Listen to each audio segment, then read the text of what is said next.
I'm Natasha Kirchuk, and thanks for joining us from our studios in Israel. Coming up in today's newscast, the IDF comes under fire from the Gaza Strip. The Israeli Prime Minister praises the U.S. government for its response to recent anti-Semitism, and BDS supporters might want to reconsider boycotting Israeli products because a bunch of Israeli engineers are helping develop the iPhone 8. Stay tuned for the latest news in Israel.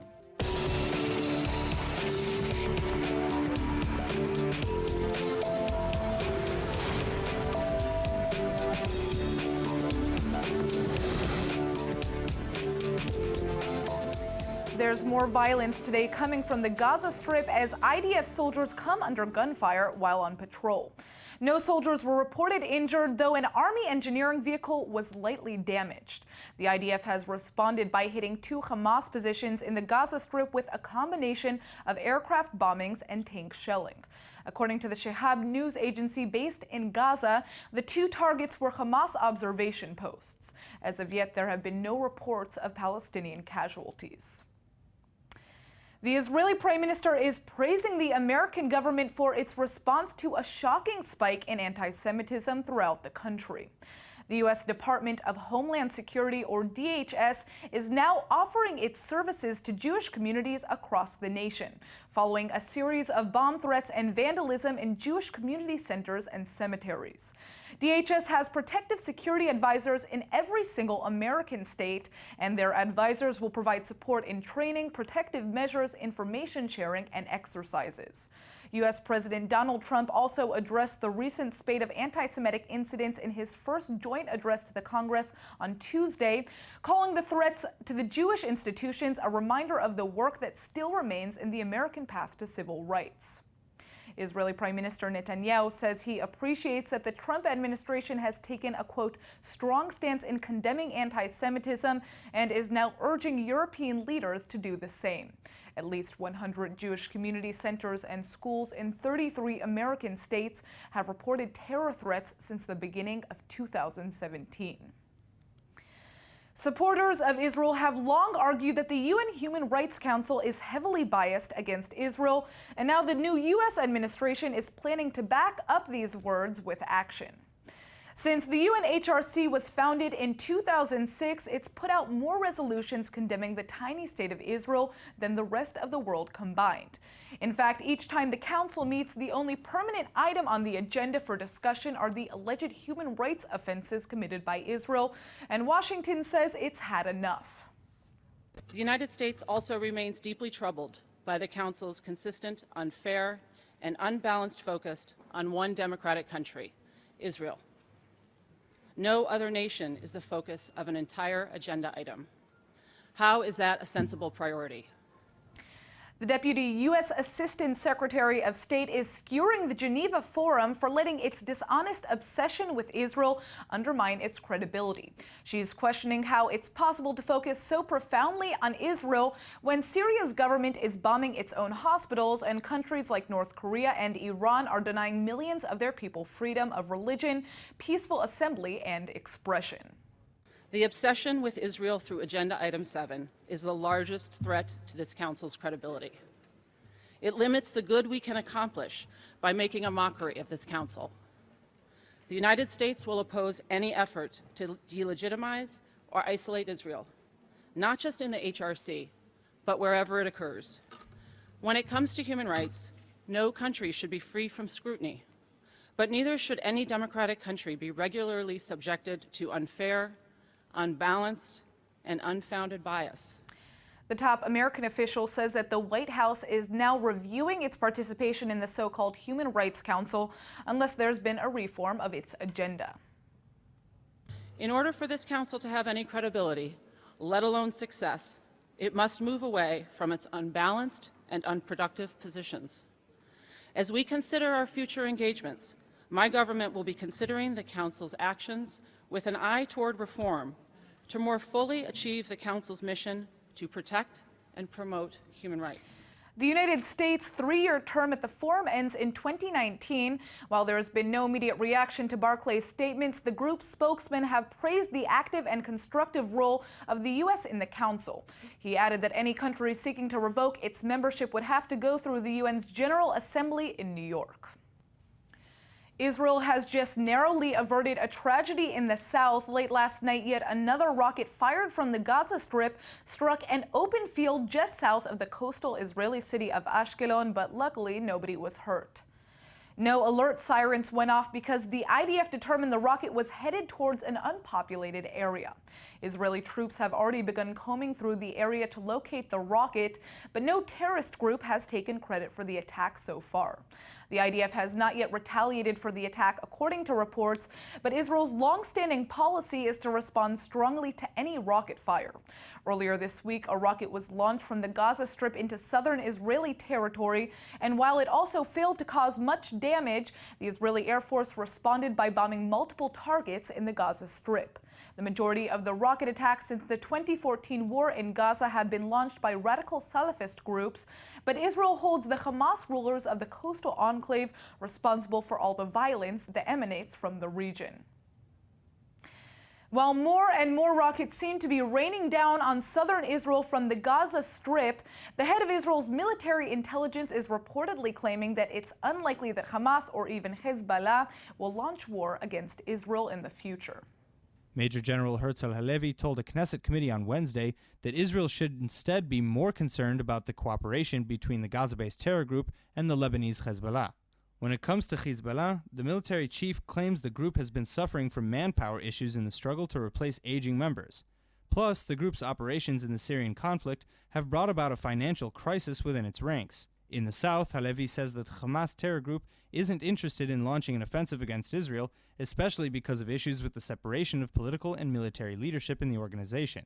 The military chief's comments come just a day after the release of a scathing report from the comptroller criticizing the efforts of the IDF's intelligence prior to the 2014 Gaza war. Halevi says the Army's intelligence directorate has taken the report's criticism to heart, but claims that the threat posed by Hamas's tunnels was and still is being exaggerated. An Israeli Knesset member who spearheaded the recently passed regulation settlement bill is coming under scrutiny for having built his very own home on privately owned Palestinian land.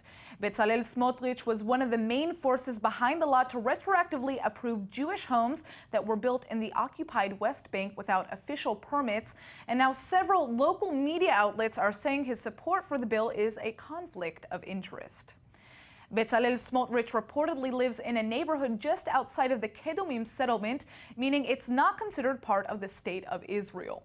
Smotrich is a deputy speaker of the Jewish state's parliament. He's also a member of the right-wing Jewish Home Party, which sponsored the so-called regulation law that has legalized structures standing on privately owned Palestinian land. Sources cite aerial photographs of the Knesset member's home, which is part of a cluster that began to be built around 2004. The entire neighborhood doesn't appear to be included on a government map determining state ownership or even the settlement's own master plan. Furthermore, the Haaretz Daily also notes that the former mayor of the nearby Arab village of Kadum has clearly identified the land as belonging to his town. Opposition lawmakers are now accusing the Jewish Home Knesset member of secretly promoting the legalization of his own home. For his part, Smotrich insists his house was built properly. He says that he will continue to push for the development of settlements as a direct continuation of the Zionist vision. He also claims that the only people guilty of a conflict of interest are self-hating journalists who represent Palestinians trying to evict Jews from their homes. What issues does the United States government plan on focusing on in the Middle East? ILTV's Steve Leibowitz sat down with Middle East expert and former ambassador Yoram Edinger to find out, and he says plans to confront Iran and the Islamic State are at the top of the agenda.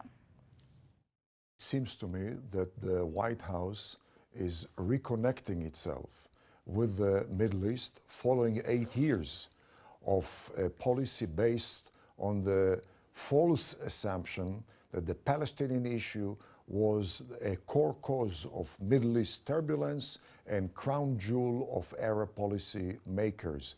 This White House understands, so it seems, that the Palestinian issue is not a primary, secondary, barely tertiary issue as far as the order of priorities of the U.S. in the Middle East and as far as Arab policymakers are concerned.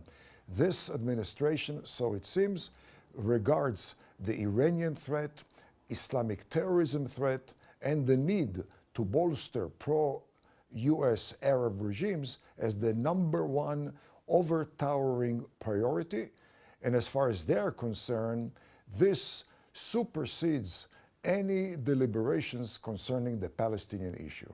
So you make it sound like getting connected to the Middle East, but in a way it also might be distancing themselves from the day-to-day of the Israeli-Palestinian conflict. Well, because the Palestinian conflict, again, is not a central issue as far as any Arab leader, as far as Middle East Arab tsunami, and therefore also as far as American national security or American homeland security. Moreover, hopefully, this administration is determined to learn from past administration, previous administrations, by avoiding rather than repeating their mistakes. And one of the many mistakes of prior administrations has been the delusion that an American initiative is going to resolve the Arab-Israeli conflict or the Palestinian issue. In fact, what has happened has been that every single American initiative only further radicalized the Palestinians, other Arabs who could not see themselves less radical, less demanding than the Americans. Therefore, American initiatives caused indirectly a setback to the peace process. The only two peace treaties that we have at this stage are initiatives which were produced by the parties involved, Israel with Egypt, Israel with Jordan. The US has a tremendous role, but not as initiator, rather as a facilitator. Once there is an initiative which seems to progress, then there is room, there is major need for the US to come and bolster that trend by assisting the two parties, but not by introducing a new initiative. Diplomatic ties have recently been restored between Israel and Turkey, meaning the two nations have a lot of good business deals to look forward to. But now it looks like Turkey and Cyprus also might have to resolve their own issues for the benefit of everybody in the region. Israel is on a mission to build the world's largest marine pipeline to export natural gas to Turkey from the Jewish state's Leviathan field. The only issue is that the best way to transfer the gas would be to create that pipeline via the territorial waters of Cyprus, a nation which has a dark history of relations with Turkey. Israel's ambassador to Turkey is now asking Turkey and Cyprus to resolve their issues after the latest round of reunification negotiations broke off last week. The island has been divided ever since 1974, when Turkish soldiers took over the northern third of the country. Jerusalem's envoy Eitan Naeh says a peace deal is a win-win for everyone because it would help to advance Israel and Turkey's plans for a natural gas pipeline. After richly supplying Turkey, the black gold would then flow on throughout Europe. Production is set to begin in 2019 and exports by 2021. And in addition to that grand plan, the first foreign nation to actually benefit is Jordan, which signed an oil contract with its Jewish partner in peace this past September. All right, you may have never heard of him, but Ilan Ramon is one of the most famous pioneers in Israel for becoming the first and only astronaut in the history of the tiny nation. Ramon was tragically killed while returning from a 16-day journey in space, and just 6 years later, his oldest son also passed away in a training accident to become an Israeli Air Force fighter pilot. Today, Israelis are able to commemorate their lives through a special foundation created in their honor. And joining us today with more is the CEO of the Ramon Foundation, Ran Livne. Thank you so much for coming in, Ran. Thank you for having me. All right, so let's begin. What exactly does the Ramon Foundation do? The foundation has two branches. The first one is leadership development. We're doing educational programs all across Israel. Most of them are with the Israeli Air Force. And the second branch is our space education branch, in which we are doing educational programs, advanced educational programs, with the Israeli Space Agency, with former astronauts, with NASA in Israel, and hopefully we're planning to expand to other places in the world. Beautiful. So there are a lot of students that are participating in these programs that you have. Can you tell us how many there are and where they come from? So there are approximately 5,000 students today, children from elementary school to high schools, who are participating in all of the programs. In the space education, it's barely about 50% from the two branches. Wow. Now, let's talk a little bit more about space. Ramon, Ilan Ramon was a real pioneer here, like we said before. What kind of experiments are you guys doing? Because I understand that you are actually working on conducting experiments in space. So our flagship program is called Ramon Space Lab, and it's a very advanced educational program in which we're enabling children to send scientific experiments into the International Space Station. Wow. There's NASA astronauts are performing these experiments. The experiments are coming back to the ground, and the children are being able to see their results. It's considered to be one of the most advanced programs today in the world.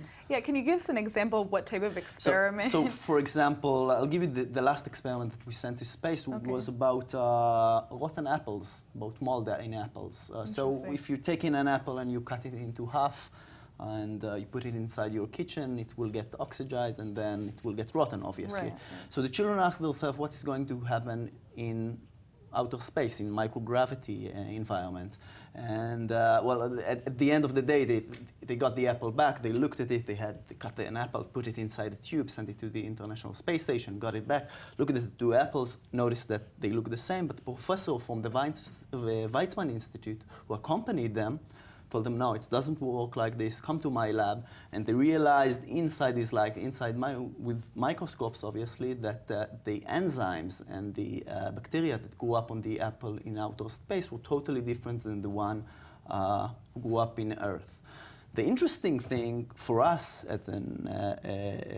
as a foundation that's trying to inspire children is not the result of the experiment, which was kind of groundbreaking, and there are today different space agencies across the world who are repeating this experiment to validate it.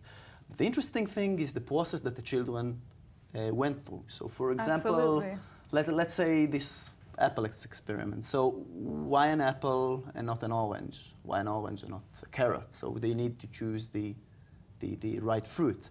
Second of all, how do you know when the apple is going to start to get rot? Maybe on the plane from Israel to the States, because we're sending it to outer space from Cape Canaveral in Florida.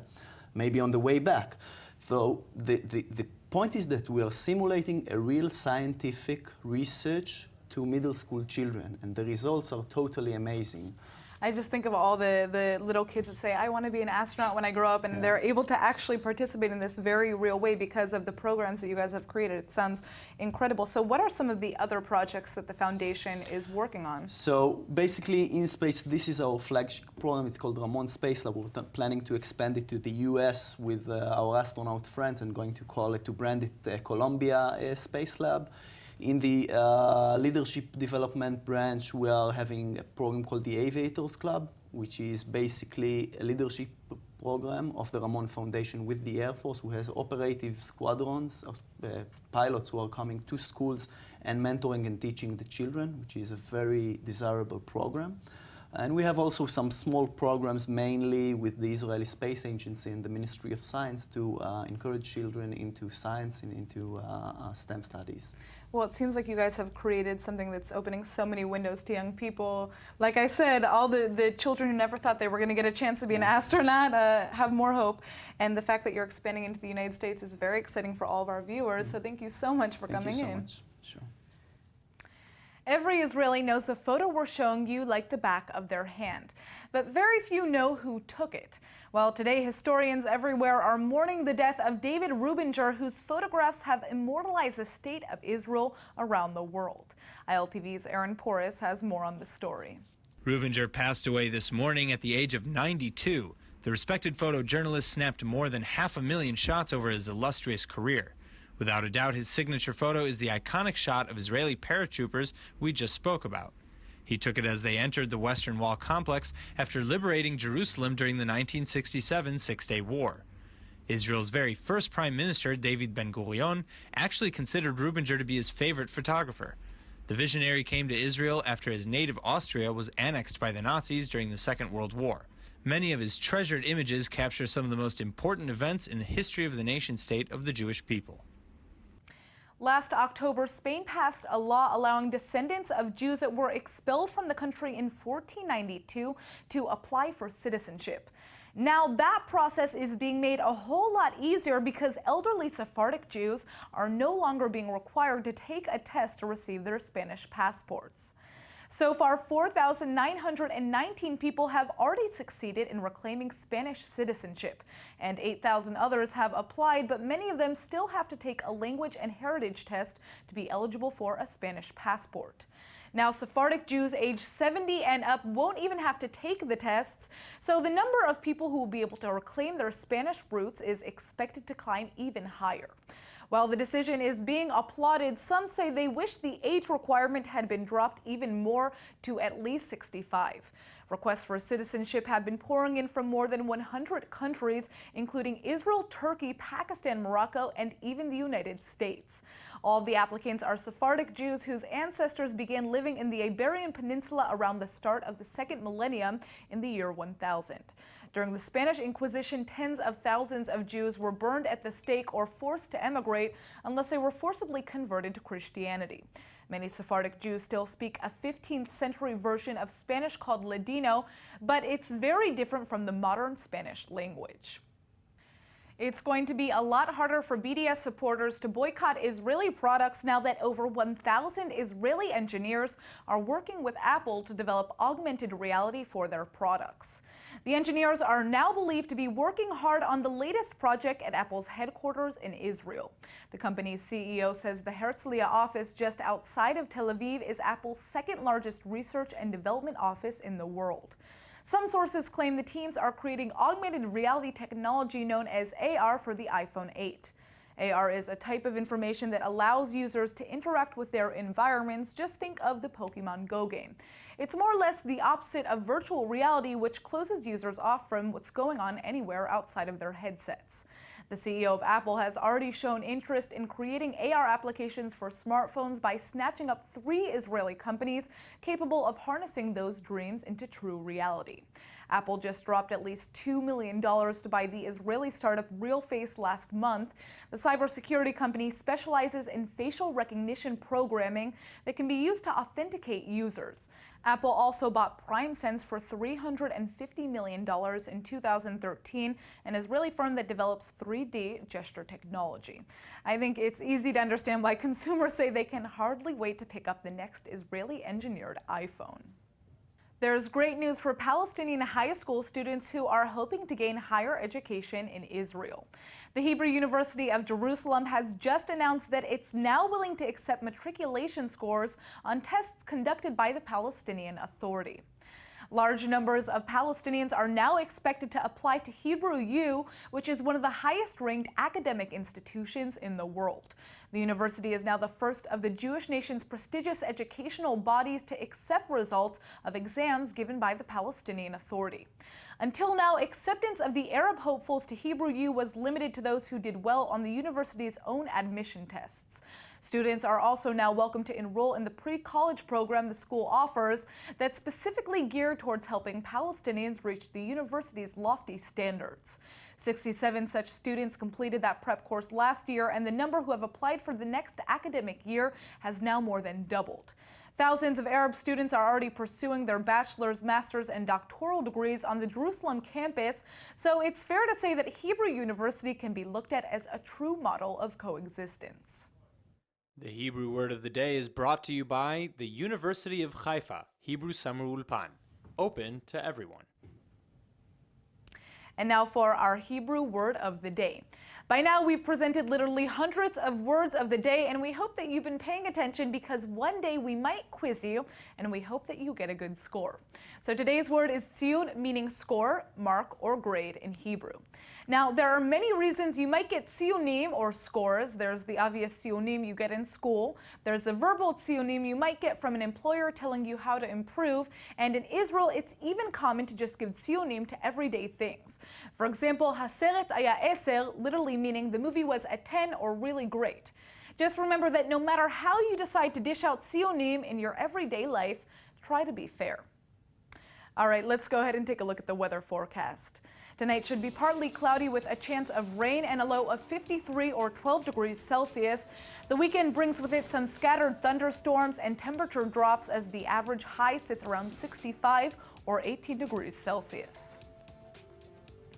All right, that's it for today's news. Today's exchange rate is 3.69 shekels to the American dollar.